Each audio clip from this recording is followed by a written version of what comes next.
하나님 말씀은 요한복음 15장 1절부터 8절 말씀입니다.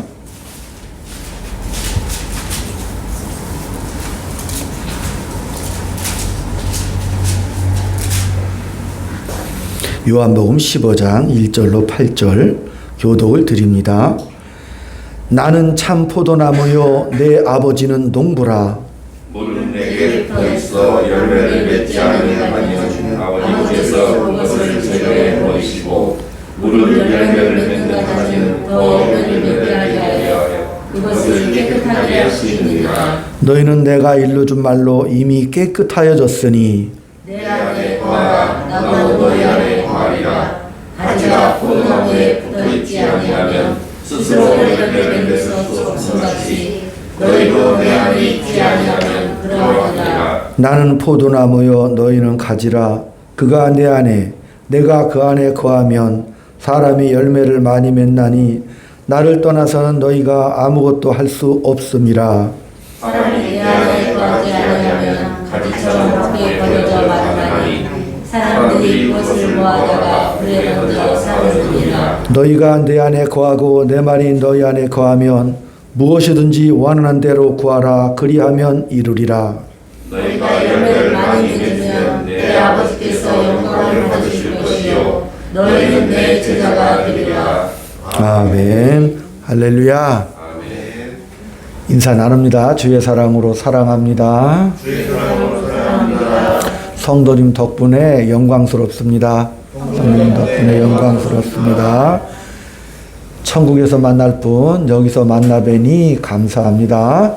천국에서 만날 분 여기서 만나니 감사합니다. 예수님은 나의 구주십니다. 예수님은 나의 구주십니다. 예수님은 나의 아버지십니다. 예수님은 나의 아버지십니다. 아멘. 오늘 요한복음에 나타나는 이 말씀을 통해서 하나님의 뜻이 무엇인지를 한번 같이 은혜를 나누도록 하겠습니다. 특별히 참 유명한 말씀이죠. 예수님께서 나는 길이요 진리요 생명이다 말씀하시고 나는 또 생명의 떡이다 이렇게 또 말씀하시고 근데 오늘 또 우리 예수님께서 나는 참 포도나무다 내 아버지는 농부다 이렇게 말씀하셨습니다. 내게 붙어 있어 열매를 맺지 아니하는 가지는 아버지께서 그것을 제거해 버리신다. 또 열매를 맺게 하여 그것을 깨끗게 하신다. 이렇게 말씀하신 이 내용을 보면서 머리털이 팍 서는 느낌이 들지 않아요?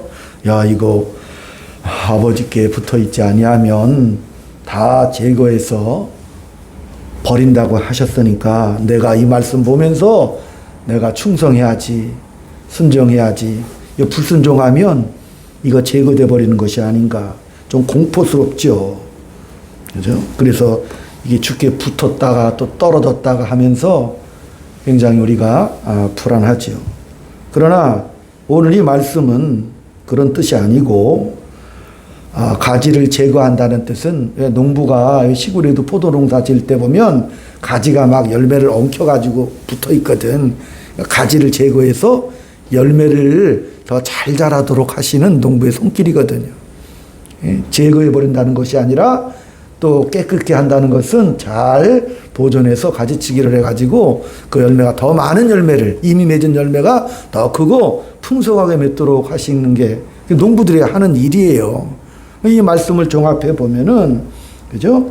과실을 잘 맺지 않는 가지는 아버지께서 가지를 들어 올려 열매를 맺게 하시고 이미 맺은 열매를 맺는 그런 가지들에 달린 열매는 더 잘 맺도록 하시려는 하나님의 따뜻한 배려지요. 뭐 버리고 막 무슨 잘라버리고 그러는 게 아니죠. 그죠? 우리 하나님께서 목적과 계획을 가지고 계셔요. 하나님은 전지전능하신 분이잖아요. 한 인생을 이 땅에 보내셨을 때 이미 하나님께서 저와 여러분을 이렇게 불러주셔서 하나님을 아버지라 부를 수 있도록 크나큰 은혜를 베풀어 주셨습니다. 그래서 우리가 예수께로 떨어지는 일은 절대 없어요. 불가능해요. 만약 예수께로 우리가 떨어진다면 잘라져 나간다면 그것은 하나님은 전지전능한 분이 아니죠. 아멘? 내가 하나님을 아버지라고 부르고 그 은혜 안에 우리가 믿음을 고백하고 가는 이상 그런 일은 없지요. 요한복음 그 전에 13장과 14장에 의하면 우리 예수님께서 십자가에 죽으러 가신다, 뭐 떠나간다고 하니까 제자들이 얼마나 불안했어요. 무서웠습니다. 베드로가 너무 안타까우니까 제가 목숨 바쳐 예수님을 지키고 남들 다 버릴지라도 내가 예수님을 따라가겠습니다. 근데 우리 예수님은 야 베드로야 네가 3번 나를 부인할 거다. 이게 무슨 말이냐면은 인간의 고백이나 결심으로 따라올 수가 있는 게 아니고 오직 하나님의 택하심이죠. 그것으로 말미암아 구원을 얻는 것을 우리가 이 본문에서 또 그 전에서 알 수가 있는 거죠. 그러니까 우리 예수님께서 그 사랑하는 제자들에게 너희가 내 안에 내가 너희 안에 있을 것이다. 성부 성자 성령 내가 아버지 안에 있는 것 같이 너희들도 정말 그 성부 성자 성령의 그 아름다운 사랑의 세계로 내가 너희들을 다 끄집고 갈 거다라는 것이 우리 예수님의 사명이시고 하나님의 뜻입니다. 그러나 그 쫓아가는 것은 예수님이 일단 십자가를 지셔야 가능합니다. 그러니까 십자가 지시기 전의 일이잖아요. 그러니까 요한복음 14장에도 이제 내가 다른 보혜사, 내가 그 보혜사를 보내줄 테니 그 보혜사가 너희와 함께 영원히 함께 할 것이고 그 보혜사가 너희를 고와 같이 내버려 두지 않고 세상 끝날까지 함께 하실 것이다. 그 말씀 들으며 예레미야 33장 2절이 생각나죠? 하나님께서 우리에게 정말 그 약속된 그 은혜와 성령의 은혜를 그 보내주시겠다는 그 약속, 그죠? 너희들을 고와 같이 내버려 두지 않고 내가 너희와 영원토록 함께하리라. 성령을 보내주시겠다는 그 약속 속에서 우리의 모든 신분이나 우리가 가는 모든 인생길 속에서 내가 신분을 정하는 것이 아니라는 것을 알아야 합니다. 그죠? 우리 예수님께서 십자가를 지심으로 말미암아 내가 하나님의 섭리 목적 속에 새롭게 변화를 받는 것이고 또한 하나님의 자녀가 되어서 제자가 되어서 우리가 신분과 운명이 완전히 뒤바뀐 인생을 살게 된다는 사실이죠. 그렇다면은 오늘 이 비유의 말씀 나는 포도나무요 너희는 가지라 이렇게 말씀하셨는데 가지가 몸에 붙어 있지 않으면 열매를 맺을 수 없다. 이게 무슨 뜻인가를 먼저 알아야겠죠. 요한복음 6장 8절. 로마서 6장 8절 말씀을 먼저 봅니다.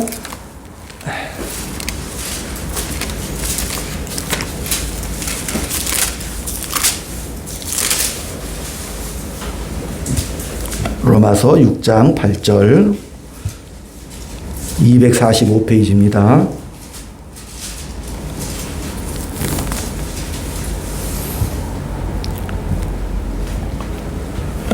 만일 우리가 그리스도와 함께 죽었으면 또 그와 함께 살 줄을 믿노라. 이는 그리스도께서 죽은 자 가운데서 살아나셨음에 다시 죽지 아니하시고 사망이 다시 그를 주장하지 못할 줄을 알미로다. 그가 죽으심은 죄에 대하여 단번에 죽으심이요 그가 살아계심은 하나님께 대하여 살아계심이니 이와 같이 너희도 너희 자신을 죄에 대하여는 죽은 자요 그리스도 예수 안에서 하나님께 대하여는 살아있는 자로 여길지어다. 그러므로 너희는 죄가 너의 죽을 몸을 지배하지 못하게 하여 몸의 사욕에 순종하지 않고 또한 너의 지체를 불의의 무기로 죄에게 내주지 말고 오직 너희 자신을 죽은 자 가운데서 다시 살아난 자 같이 하나님께 드리며 지금 너의 지체를 의의 무기로 하나님께 드리라. 이렇게 말씀하셨죠. 저를 보시고 우리 예수님께서 십자가에 죽으시고 또한 예수님께서 다시 살아나셨습니다. 마찬가지로 우리가 죄에 대해서는 죽고 예수님과 함께 우리가 부활 생명을 얻은 그러한 새 생명의 새 운명을 가진 자라는 사실입니다. 그러므로 이제 예수 안에 있는 참된 은혜와 생명의 그 길을 걸으며 살아라. 이렇게 로마서 6장에서 권면의 말씀을 하지요. 근데 문제는 우리가 잘 순종해야겠다는 의지와 결심은 다 가지고 있잖아요. 오늘 12절에도 그러므로 너희는 죄가 너희 죽을 몸을 지배하지 못하게 하여 몸의 사욕에 순종하지 말아라 이렇게 말씀하시지요. 그리고 또 의의 병기로 드려라 이렇게 말씀하시죠. 이 죄라는 것이 아무리 도덕적으로 선하고 착한 일 선한 일을 해도 하나님과 관계없으면 다 죄입니다. 다 죄예요. 우리는 예수님과 연합되어 있는 하나님의 자녀들입니다. 그런데 예수께로부터 오는 그 은혜와 사랑을 공급받았을 때 열매를 맺지 않고 방심하고 나태하고 외면하면 그것이 죄라고 말씀하시는 거죠. 여기서 오해하게 되면 야 그러면 내가 이거 잘못하면 옛날 그 잘못을 갖다가 어떻게 깨끗이 지워버리려고 많이 노력을 하지요. 그게 우리 성도들의 신앙 인생에서는 괴로운 거예요. 왜? 이거 자고 나면 또 죄가 생각나. 하루하루 죄 안 지는 날이 없어. 그래서 자꾸 하나님의 은혜를 받은 백성들이 과거의 잘못에 치우쳐서 그것만 회복하려고 한다는 사실이죠. 그러니까 하나님은 은혜를 주신 목적은 잘못한 시간을 잘하는 순종으로 되돌려 오늘 잘하는 날이 되도록 은혜를 베푸셨다는 사실입니다. 다시 말씀드리면 잘못한 과거를 지우느라고 순종해야 할 오늘의 그 시간을 죄를 지우는 데만 써서 그 결과 자기의 자책과 죄에 대한 그 고통 그것을 완화시키느라고 아무것도 하지 못하는 신앙이 되더라 그 말이에요. 더 나아가지 못하고 더 잘하지 못하고 과거에 얽매여 시간 낭비하는 신앙생활을 하더란 말이죠. 14절에도 죄가 너희를 주장하지 못하리니 이는 너희가 법 아래 있지 아니하고 은혜 아래 있다 이렇게 말씀하십니다. 그러니까 죄는 너희와는 상관이 없다 이렇게 말씀하시죠. 이 죄라는 것은 하나님과의 관계성에 의해서만 형성이 되는 것입니다. 세상의 법이 뭐예요? 법은 잘못을 처벌하는 게 버리고 다시는 그런 잘못하지 말라는 게 법이잖아요. 은혜라는 건 뭐예요? 더 잘하도록 하기 위해서 주는 것이죠. 은혜라는 것은 잘하는 것을 격려하기 위해서죠. 그래서 우리 하나님께서 예수님을 이 땅에 보내신 것이고 또 그 살아가는 방식이 믿음으로 살으라고 말씀하신 것이죠. 그러니까 믿음이라는 것은 예수님 안에서 하나님께서 재창조하신 권능이란 말이죠. 이 권능이 뭐예요? 믿음이죠. 예수님이 오신 것은 잘잘못 그거 물으려고 오신 거 아니라니까요. 잘하게 하시려고 오신 겁니다.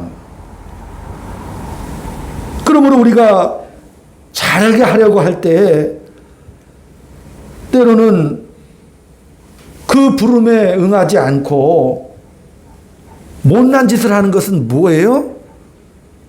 그건 부끄러워해야죠. 우리가 못난 짓 하는 것은. 내가 거짓말 했으니까 지옥 갈 거야. 그런 생각하지 마시고 그런 생각하면 죄책감 속에 시달려서 괴로워서 살지를 못합니다. 매일매일 새로운 날들을 맞이하면서 그날 책임을 지며 사시기를 축원드립니다. 과거의 모든 지은 죄를 내가 새 출발하는 일에 있어서 발목이 된다면 울 수밖에 없잖아요. 날마다 주님 앞에 와서 울고불고 난리를 치면서 지난 날을 가슴 쥐어 뜯으면서 자책하지 마시고 새 출발하면서 오늘 내가 하나님 앞에 잘하겠습니다. 그게 이게 우리 예수님께서 하신 일이라니까요. 그러면 또 질문이 나오지요. 아유, 그러면 그걸 우리가 몰라서 못하는 게 아니잖아요. 답답한 말씀하시네. 그게 왜 안 되냐? 그 7장 18절에 있어요. 로마서 7장 18절. 로마서 7장 18절 한 장 넘기시고 시작. 내 소 곧 내 육신에 선한 것이 거하지 아니하는 줄을 아노니 원함은 내게 있으나 선을 행하는 것은 없노라. 내가 원하는 바 선은 행하지 아니하고 도리어 원하지 아니하는 바 악을 행하는도다. 아멘. 그 유명한 내적인 이 갈등과 내적인 그 소용돌이의 구절이죠. 이게 소개되고 있죠.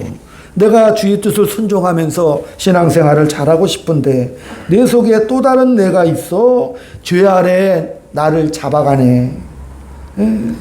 그래서 내가 잘하는 것보다 잘못하는 게 더 많더라고요. 그러니까 바울도 오라 나는 공고한 자라고 도대체 이게 뭔 일이냐. 내가 말씀의 뜻을 알고 잘하려고 이렇게 순종을 하고 나가려고 하는데 내 안에 그 갈등이 나의 발목을 잡아요. 그러나 분명히 로마서 6장에서는 예수님이 나와 함께 나를 묶으셨죠. 십자가에 죽으신 것은 내가 죽은 것이죠. 나를 대신해서 대표해서 죽으신 것이고 예수님이 부활하신 것도 내가 부활한 거죠. 나와 예수님과 연합된 존재이기 때문에 그래서 우리에게 새 생명을 주셨어요.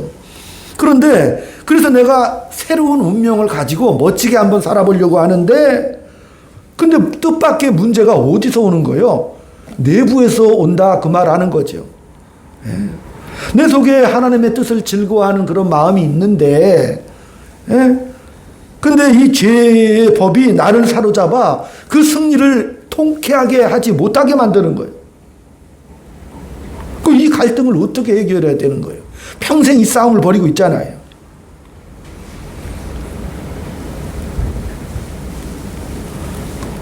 그래서 8장 25절에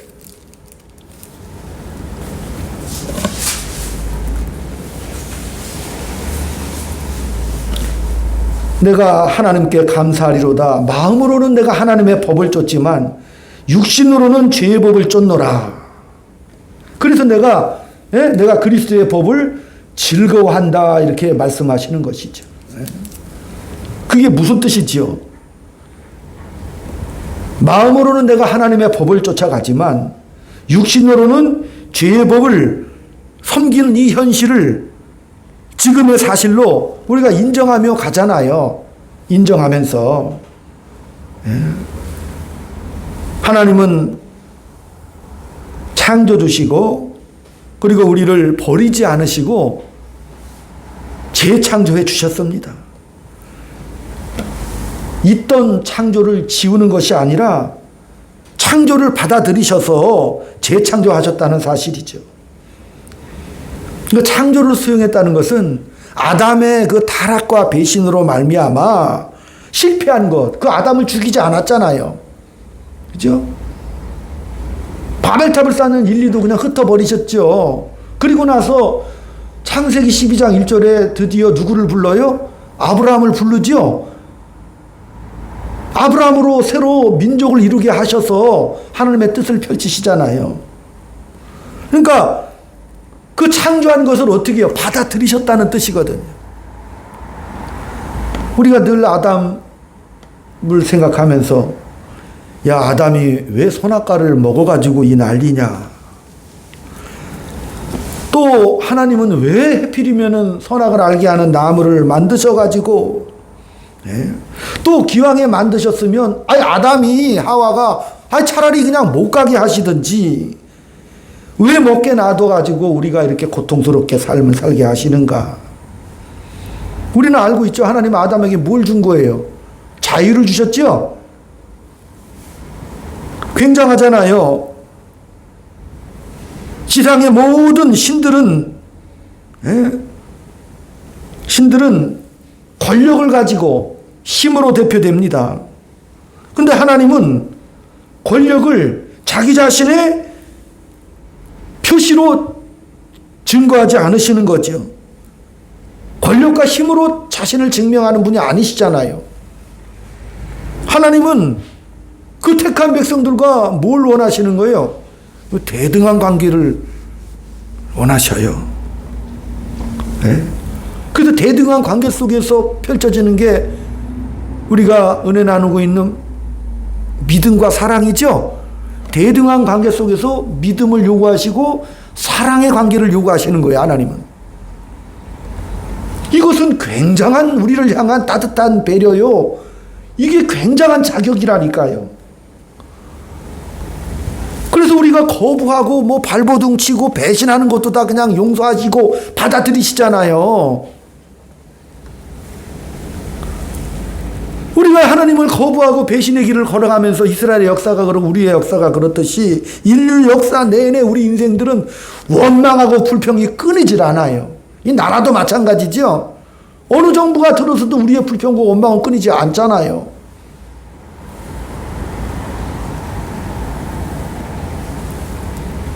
하나님을 떠나 하나님을 배신하고 하나님 없는 인생을 살아가려고 하니 그런 현실이 맞닥뜨리게 되는 거죠. 그 하나님은 그것조차도 받아들이시고 하나님께서 처음 원래 계획, 창조할 때 가지셨던 계획 자신의 형상대로 만드시고 자신의 기쁨과 그 영광의 대상을 포기하지 않으셨다니까요. 그게 뭐예요? 십자가의 죽으심이고 예수님이 이 땅에 육신으로 오신 사건이고 부활의 사건이 바로 그 사건을 말씀하고 있는 거죠. 여기서 말하는 것은 우리 속에는 그 아담의 타락한 본성과 죄악된 본성이 남아있죠. 남아있어요. 근데 우리가 예수님의 십자가의 죽음으로 말미암아 성령께서 내 안에 거하시로 말미암아 그 은혜의 DNA가 또 우리에게 부여되어 있잖아요. 그래서 이게 싸움이 나고 갈등을 일으킨다는 말이죠. 그 왜 그렇게 하셨을까요? 아담의 DNA도 남아있고 새 생명의 은혜로 말미암아 그 예수님의 DNA도 우리 보혈의 피잖아요. 남아있잖아요. 그걸 왜 하나님이 그렇게 하셨을까? 그것은 애초에 아담에게 주셨던 자유라는 것에 대해서 그 자유라는 게 뭐냐면 그 자기가 해봐야 안다는 거예요. 자유는. 이 자유는 무슨 이해나 이득이나 권력의 관계에 좌우되는 것이 아니라 자유는 그 자유가 갖는 자존성, 자존심, 어떤 자부심. 근데 이걸 어떻게 해야 돼? 하나님은 순종을 원하시죠? 그러니까 그 주신 자유를 가지고 자기 스스로가 뭘 해야 돼? 순종을 하라고 말씀하시는 거죠. 그걸 하나님이 인류 역사 내내 그걸 원하시는 거예요. 그러니까 하나님은 그 인간의 순종을 위해서 어떻게 해요? 자기가 먼저 이 땅에 육신을 얻고 오셔서 모든 고난과 또 비난과 수치를 먼저 다 감당하셨죠. 하나님이 먼저 몸소모로 우리에게 본을 보여주셨잖아요.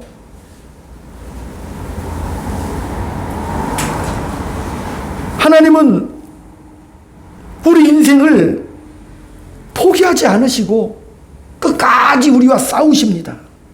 언제까지? 하나님의 목적과 계획대로 우리가 항복할 때까지. 근데 그 방식이 뭐예요? 이 땅에 육신의 몸을 입고 오셔서 먼저 그 본을 보여주셨다라고 말씀하시잖아요.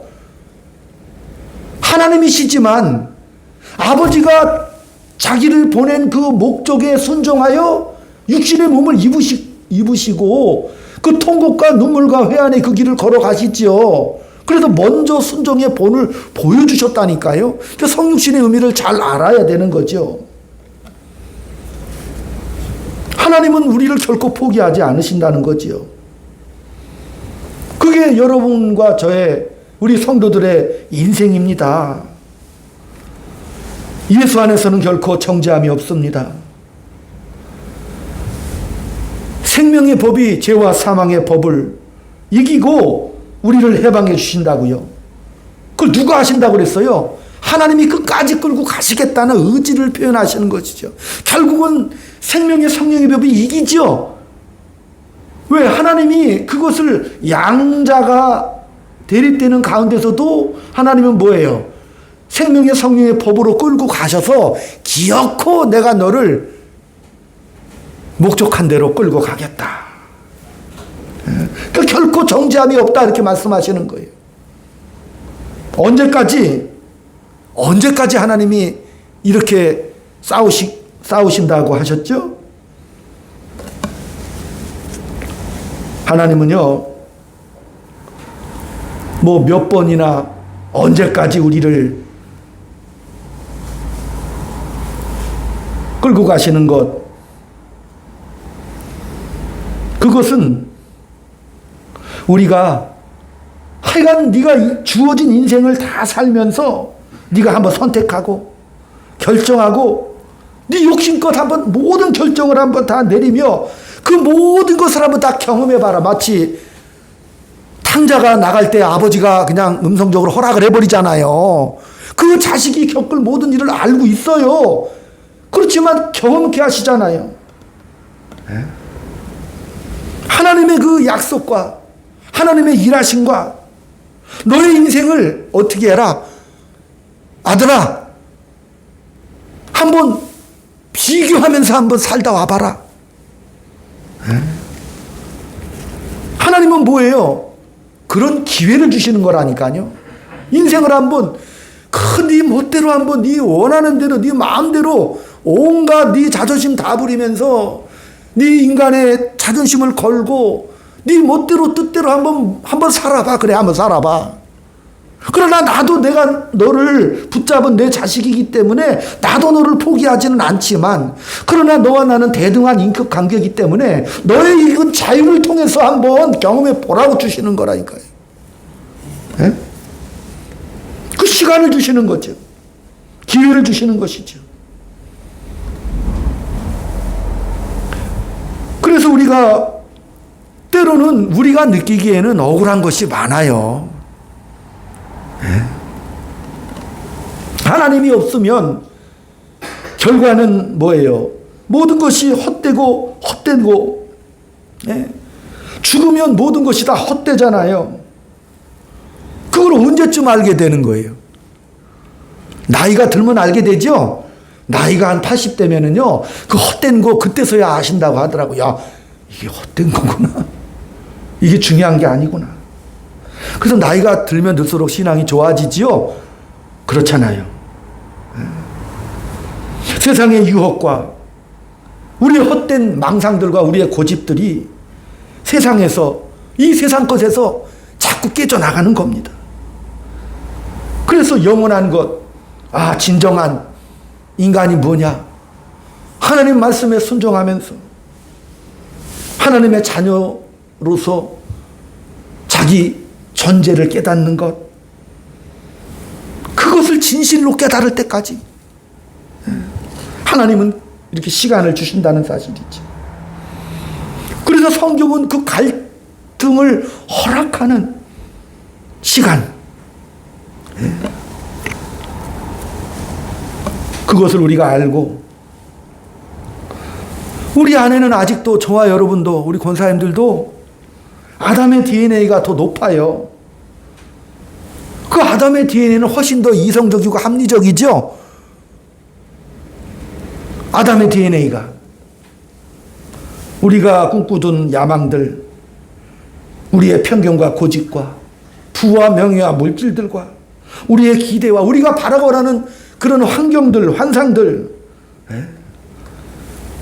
그게 더 크다니까요. 근데 그 큰 것을 하나님은 막지를 않고 내버려 두시니까, 예수를 믿고 나서 우리가 그걸 원망하는 거예요. 하나님 왜 내버려 두십니까? 빨리빨리 고쳐주셔서, 그죠? 하나님의 뜻에 따라 아름다운 인생을 그냥 이렇게 끌고 가시면 되지 않습니까? 라고 말하지만, 그래서 우리가 하나님의 뜻을 알게 해달라고 기도하지만, 제랄드 스위트라는 어떤 학자는 우리 성도들이 하나님의 뜻을 알려고 하는 것은 진짜 하나님의 뜻을 알려고 하는 것이 아니라 자기 책임을 면하기 위해서 하나님의 뜻을 알려고 한다고 말합니다. 왜? 수틀리면 하나님이 이 길 가라고 했다라고 자기가 거짓말 할까봐 그러는 거예요. 하나님 이 길로 가라고 하셨잖아요. 하나님 그렇게 안 하신다니까요. 하나님은 묵묵부답하셔요. 원래 내가 하고 싶은 거 다 해봐라. 그것도 뭐라고? 네 실력만큼 해보라고 하셔요. 그러고 나서 후회해봐라. 원망도 해봐라. 근데 하나님은 또 뭐라고 말씀하셔? 그래, 네가 하는 거, 네 인생의 헛발질 내가 다 듣고 있을 거다. 그리고 나서 뭐예요? 또 해봐라 이렇게 말씀하시는 거예요. 전 국민의 관심사 속에 한국대 우루과이 1차전 0대0으로 끝났는데, 저는 그 축구 보면서 이거 한 골 넣는 게 보통 일이 아니죠? 보통 일이 아니요. 또 손흥민 선수도 그냥 이렇게 헤드에 보호대를 착용하고 하는데, 저는 그 선수들을 보면서 얼마나 저렇게 연습을 많이 하고 정말 월드 클래스로 뛰기 위해서 얼마나 훈련을 많이 하나. 하나님은 우리가 인생을 살아갈 때 엄청난 훈련을 시키신다는 사실입니다. 우리와 함께 연습하고 있다는 것을 우리가 알아야 합니다. 이런 상황 속에 우리가 해야 할 일이 뭐냐?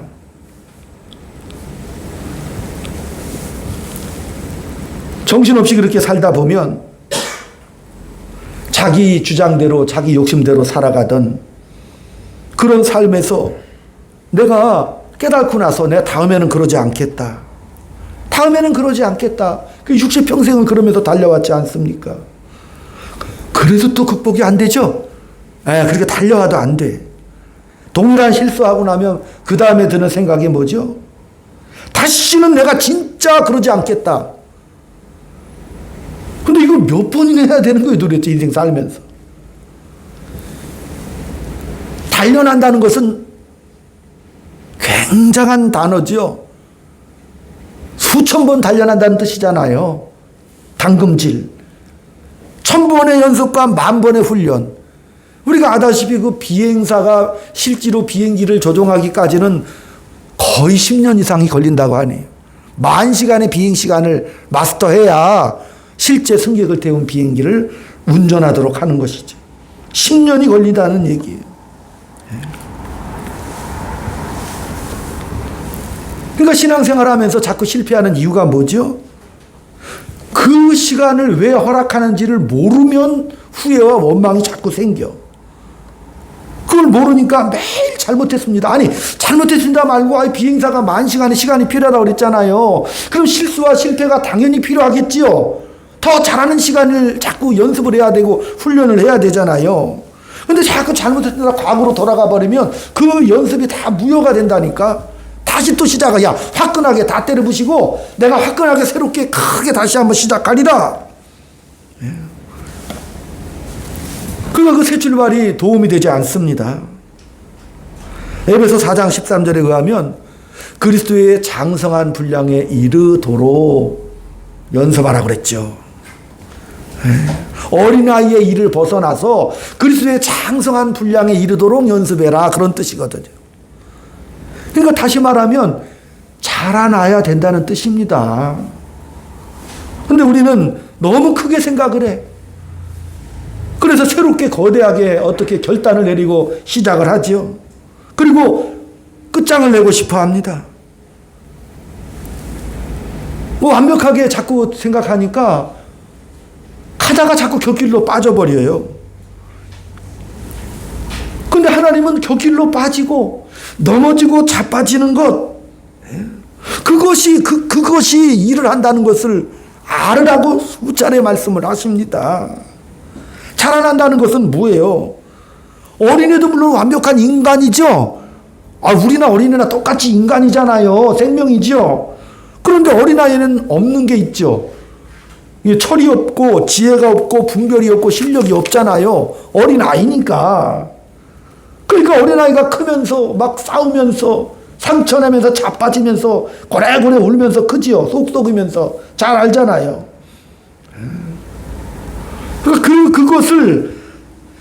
그것을 그런 인생을 먼저 여러분 인정하시기를 바랍니다. 그래서 우리가 새로운 일을 시작할 때마다 조심스럽게 좀 더 어떤 거 한 걸음 한 걸음씩 그렇구나 내가 자라나는 거구나. 한 걸음씩 내가 한 걸음씩 주의 말씀은 내 발의 등이라고 그랬죠.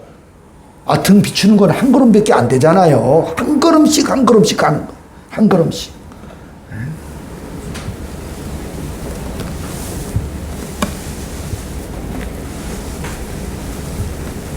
한 발자국 한 발자국.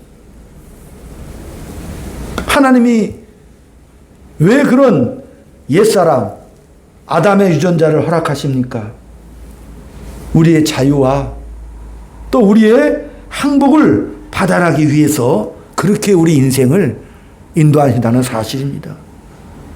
그렇게 성경에 등장하는 인물들이 많이 있잖아요. 모세도 80에 부름받았죠. 그의 불만이 뭐예요? 하나님이 일 왜 이렇게 하십니까? 라고 항변을 하지 않습니까?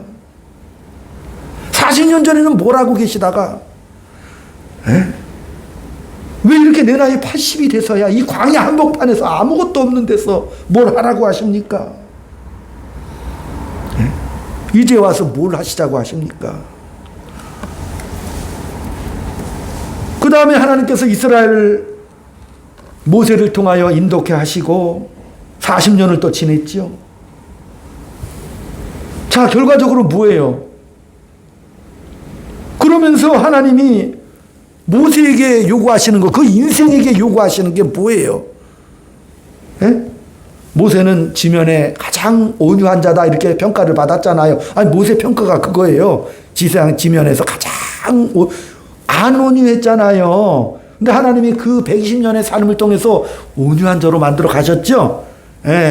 또 막 백성들이 불평하면은 막 저것들 다 죽이고 막 화를 내고 온통 열기 부리던 모세가 이제 백성들을 용서하는 단계까지 갔죠. 그 긴 인생을 통해서 하나님은 그러니까 모세가 천국 갔겠죠.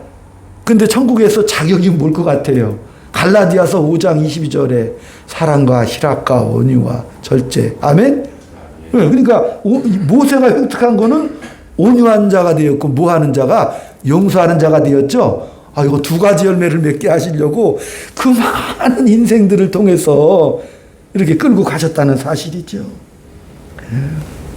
그 과정 속에서 모세가 얼마나 속이 탔겠어요. 우리는 지금 마음 편하게 이 하나님이 주신 은혜의 역사를 통해서 우리 후대가 배우라고 주신 거라고 그랬잖아요. 성경은. 그러니까 마음 편하게 보잖아요. 이랬었구나. 그죠? 그러나 당하는 모세는 가슴 속에 시커멓게 잿덩이 돼요. 날마다 그 걸음을 걸어갈 때. 그런데 하나님은 그때마다 하나님 모세를 어떻게 달달달달달달 볶으셨죠? 달달 볶으셨어요. 사도행전 7장 스데반의 설교 속에서 40년이 참에 모세가 불꽃 가운데 하나님의 부름을 받았다 이렇게 나오잖아요. 뭐가 참에? 40년이 참에 39년 아닙니다. 40년이 참에 이렇게 말씀하시는 것이죠. 그래서 이스라엘의 역사를 만들어내고 하나님의 뜻에 순종을 하고 가려간 거고, 요셉도 그가 감옥에서 정말 억울한 인생 보내잖아요. 억울하게 감옥에 왔어요.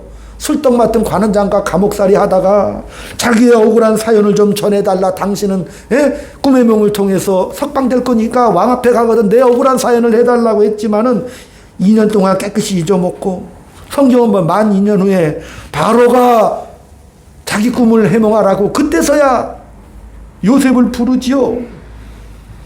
우리가 생애에서 일어나는 모든 일이 한 번도 쓸모 있다고 생각해 보지 못하고, 하나님은 왜 이렇게 내 인생에 또 내 기도에 응답하지 않는가 질문을 많이 하죠. 그 시간 뭘 하셨는가? 근데 그 시간은 뭐라는 거예요? 하나님이 만드는 시간이죠. 아멘.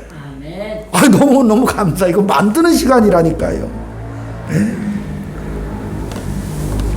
그 하나님의 진정성, 우리 인간이 가진 최고의 꿈, 최고의 소망. 요셉이 가졌던 최고의 소망이 뭐가 있겠어요? 감옥에서. 예?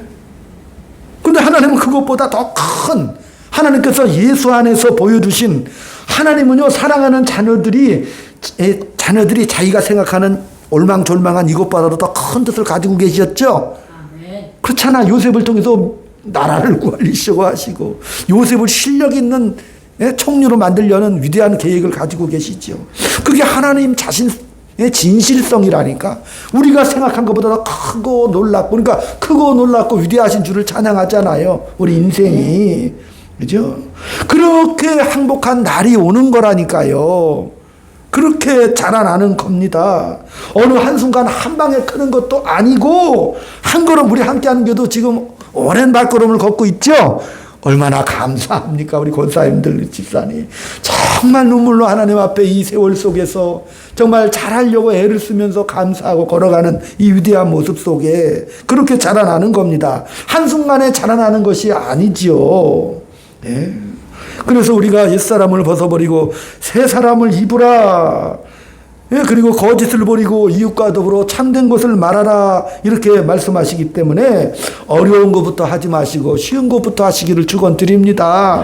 날마다 사람 만나면 온갖 예의를 다 하시고 웃으시고 반갑게 맞이하시고 격려해 주시고 위로해 주시고 세워 주시고 칭찬해 주시고, 예, 그렇게 한 가지씩 하는 것이지요. 자폭하지 마시고. 죄와 사망의 법에서 내가 너희를 해방해 주었다. 그러니까 하나님께서 우리를 포기하지 않으시고 비교하면서 생명의 성령의 법을 지키면서 오늘 열매를 맺으라고 그랬는데 열매는 건 다른 게 아니에요. 갈라디아 5장 22절 사랑이라 화평 온유 절제 자비 양선 충성, 이 열매들을 어떻게 해라? 주렁주렁 맺으면서 가라. 근데 뭐예요? 생명의 성령의 법이 우리를 다스리시기 때문에 그 누가 예수님이 그것을 하게 하신다는 거죠. 예수님이 그 열매를 맺도록 품어내도록 하는 거예요. 그러니까 그래서 예수님께서는 자기를 부인하라고 자꾸 말씀하시는 것이죠. 예수 없어도 착한 일 선한 일은 다 할 수가 있겠지. 그러나 예수님은 십자가의 죽으심으로 말미암아 성령의 은혜를 부어주시고 열매를 맺도록 허락해 주시는 것이죠. 뭐 할 때까지? 하나님을 깊이 알아. 하나님의 은혜가 꽉 차서 자기 자랑, 그죠? 자기를 부인하는 것은 자기 자랑을 안 하는 거잖아요. 그래서 자기가 스스로가 뭐 하는 거예요? 하나님의 은혜를 알고 나서 이제 그때부터 뭐 하는 거죠? 사랑의 일을 하는 거죠. 안 그러면 100% 자기 의가 나온다니까. 예수 안 믿어도 착한 일 선한 사람은 더 많아요, 사실은. 그러나 그 모든 것들이 죄라고 말씀하시죠. 하나님과 관계없는 것은 다 죄라니까요. 이 세상에서 그래요. 그러나 하나님과 관계돼서 내가 하나님의 깊은 은혜와 감사를 알면, 그러나 그 은혜를 알고 나서 드리는, 그 은혜를 깨닫고 나서 하는 우리의 작은 몸짓 하나, 작은 선한 일들은 다 카운터가 된다고 말씀하시잖아요. 하나님께서 그것을 내가 맺게 하겠다고 말씀하시는 거잖아요. 혼자서 내버려 두지 않으시고, 포기하지 않으신다는 사실이죠. 그렇기 때문에 한 걸음씩 걸어가라고 말씀하시는 것이죠. 그러니까 사도 바울이 오죽하면은 이 세상에서는 우리가 고생하는 것이 더 유리하다 이렇게 말씀하시는 거예요. 바울조차도. 바울은 그런 고백을 했어요. 자기가 이렇게 능력의 사도고 복음의 큰 사명을 이방인의 사도로서 부름을 받았잖아요.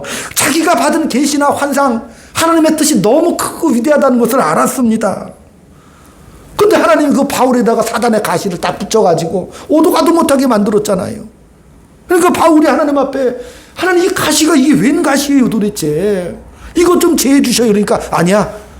그거 다시는 너 그것 때문에 기도하지 마. 그 가시가 너에겐 유익한 거야. 너 교만하지 말고 자고하지 마. 계시가 크고 받았다고 그래서. 교만하지 말고 오라고. 그러니까 그러니까 우리가 인생에서 벌어지는 그 가시 같은 것들, 고난 같은 것들이 나를 훈련시킨다는 것을 아는 것이 믿음입니다. 예, 그 믿음, 그 믿음. 욥은 하나님 앞에 하도 고난을 당하다가 하나님 정말 이러시깁니까? 성질이 하도 나니까 하나님 이거저거 다 팽개치고 한번 붙어봅시다 하나님 앞에. 그러니까 하나님이 야 너 뭐가 그렇게 자신감 있어서 그렇게 난리냐? 네가 뭔 근거로 나한테 대드느냐? 왜 나한테 잘못했다고 네가 오히려 대드느냐? 우리 신앙생활에서 자신감이란 뭐냐면 하나님이 나를 인도하사 결국은 영광 받으실 것이라는 것이 우리의 자존심입니다. 그것밖에는 우리의 자존심이 없습니다. 왜? 우리는 은혜 아래 있기 때문에. 그래서 우리가 그 은혜로운 삶을 이번 한 주간 동안 마음껏 사시기를. 그래서 서로 감사하고 서로 고마워하시고 덮어주시고 용서하시는 위대한 한 주간 되시기를 주의 이름으로 축원드립니다. 기도합니다.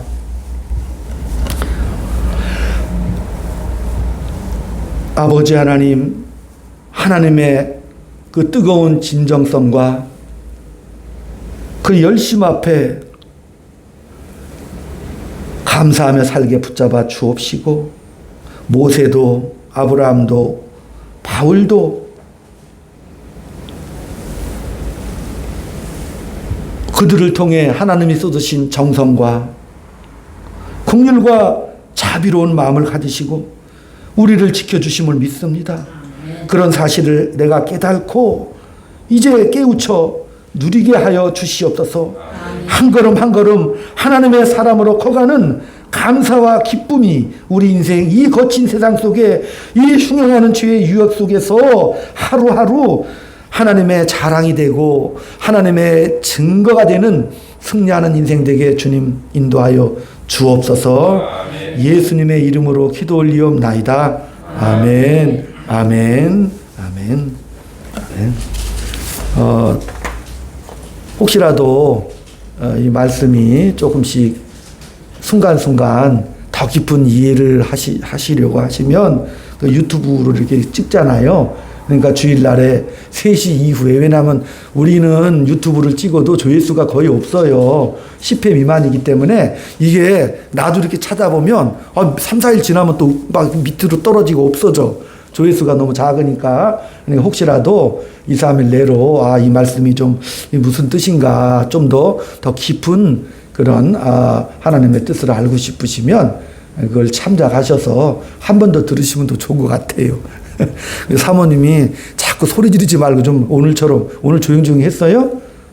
조용조용히 하라고 자꾸 하셔가지고 그 말을 참고해서 조용조용히 했는데 어쨌든 꼭 한번 이렇게 다시 말씀을 한번 들어보시면서 하나님의 뜻에 더 깊은 은혜 누리시기를 저으로 부탁을 드리고 또 이제 내일이면 우리 찬아이가 드디어 신학교를 졸업을 해요. 신학교를 졸업하는데 신학교 대전신학 2년하고 총신대에서 사이버로 2년 학점을 합쳐가지고 일단 신학교를 졸업하는 거예요. 그리고 이제 내년부터는 대학원에 진학을 해요. 대학원에 진학을 해서 또 뭐 한 4년 과정을 또 겪어야 되는 거예요. 그러니까 위에서 기도해 주시고 내년에 이제 시험 보고 나면 내년에 한 4월쯤에 시험 보면 전도사가 되겠죠. 그래서 우리 찬아이가 하나님의 뜻 안에서 한 걸음 한 걸음 저렇게 자라나는 모습을 보면서 우리 성도님들이 좀 기도해 주시고 다음 세대 우리는 또 찬양이가 있어서 그 다음 세대를 이어가는 복음의 증인들로 삶을 살게 하신 그 은혜를 감사드리고 위해서 기도하시고 또 우리 그 자녀들 있잖아요. 자녀들을 위해서 많이 기도하시면서 하나님의 그 선하신 은혜와 그 섭리와 인도하심이 넘쳐나는 사랑하는 자녀들이 되도록 더 많이 한 주간 기도해 주셨으면 합니다. 아멘. 그리고 또 우리 사모님이 그 엑스포 코아 1층에다가 이렇게 오픈을 했는데 위에서 많이 기도해 주시고 그게 어떤 뜻이 있는지 우리는 잘 모르잖아요. 그러나 하나님의 몸된 교회를 사랑하고 전도와 선교를 가슴에 품고 혹시라도 만나는 사람들이 거기는 좀 많이 있다고 그래요. 그러니까 그들에게도 우리가 무슨 뜻인지는 잘 몰라요. 그러나 그 모든 것이 하나님의 선한 인도하심 속에 있다는 사실을 믿고 특별히 우리 두 분 권사님들 위해서 많이 좀 기도해 주시고 사모님 힘내라고 따뜻한 위로와 격려를 해 주시기를 제음으로 부탁을 드리겠습니다. 429장 찬송을 드립니다.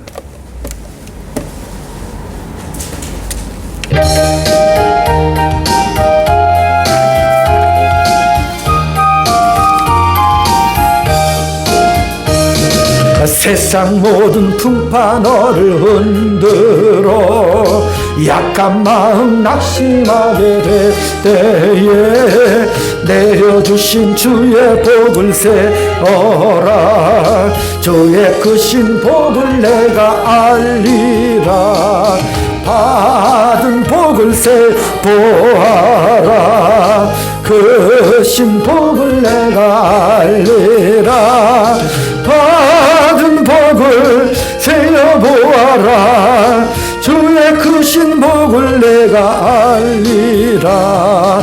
세상 근심 걱정 너를 누르고 십자가를 등에 지고 나갈 때 주가 내게 주신 복을 세어라. 두려움 없이 항상 찬송하리라. 받은 복을 세어보아라. 크신 복을 내가 알리라. 받은 복을 세어보아라. 주의 크신 복을 내가 알리라. 세상 권세 너의 앞길 막을 때 주만 믿고 낙심하지 말아라.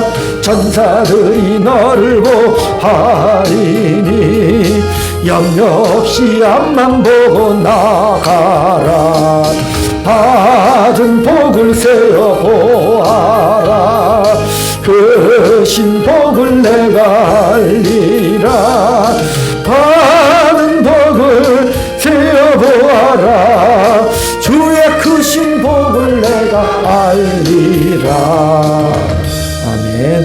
주님 감사합니다. 주 앞에 드린 예물 깊은 은혜와 사랑에 감사하며 고백하며 드린 귀한 예물 삶의 현장 속에 하나님의 은혜와 긍휼이 나타나게 하시고 이 땅에서의 모든 기도의 제목들이 주님의 간섭하심 속에 응답받고 기뻐하며 감사하며 나갈 수 있도록 담대한 은혜의 백성이 될 수 있도록 주님 붙잡아 주시옵소서.